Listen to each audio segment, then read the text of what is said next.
Merhaba arkadaşlar, yepyeni haberlerle karşınızdayız. Elçin Sango, medyayı sev ama esiri olma diyerek düşündürdü.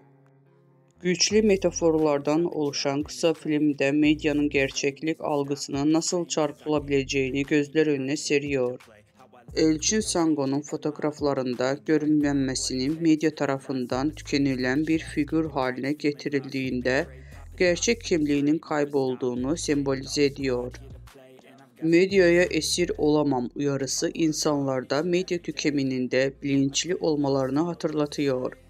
Bu kısa filmde Sango medyanın güçlü ve bireyleri üzerinde etkisini eleştirirken izleyiciler medya tüketiminde dikkatli ve bilinçli olmaları gerçeğini hatırlatıyor.